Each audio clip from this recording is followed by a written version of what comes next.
My name is Lucy Jackson and I am a devotee of Irish Terriers.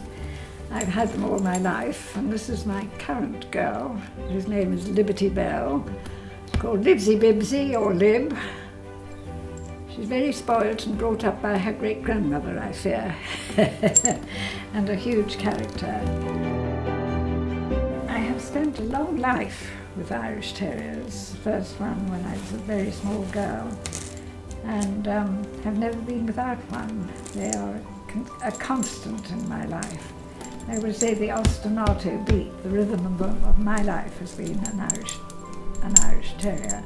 I'm James Jackson, a writer, and I consider myself an Irish Terrier enthusiast, or rather addict, as I've lived with them all my life. And I think one of my first memories was an Irish Terrier face coming over the edge of a pram. So they've always been around, always been very much at the centre of family life. And I've seen how they affect other families that I managed to persuade to have them, and it's been transformative.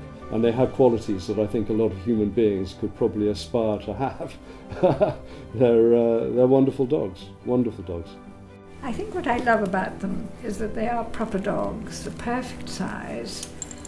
They say they stand to the knee. We often wonder whose knee, but to the knee is what the manuscripts, the old Irish manuscripts say about them.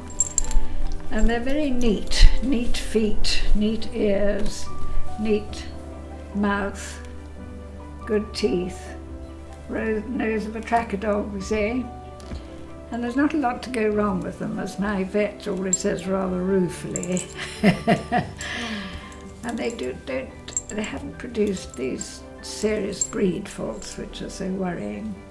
They are the perfect shape for a creature that needs to move. They're just perfectly neat, charming, beautiful outline of a balanced dog, with very little to interfere with its enjoyment of life. They have a sort of soul which maybe some breeds don't have. I know I love all dogs, I'm not saying I don't. But there is something very special about the Irish. When my husband died, my dogs, one particularly, was so attentive and so absolutely understanding of what was happening, and her sweetness and support for me was just something extraordinary, just extraordinary.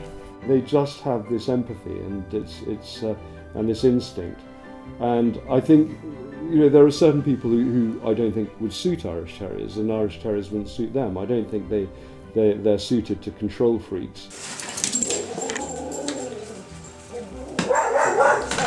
Some friends of mine, their Irish Terrier ran through the house with a paint sampler in her mouth and just sprayed red paint through the entire house. But you roll with it, and I think that's part of the thing with Irish Terriers. You roll with them. You don't control them. You allow them into your life, and they end up sort of possessing you in a strange way. You end up part Irish Terrier, I think.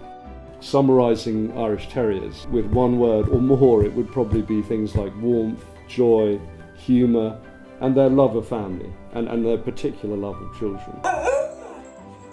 They're a life force, and a force for good in all our lives.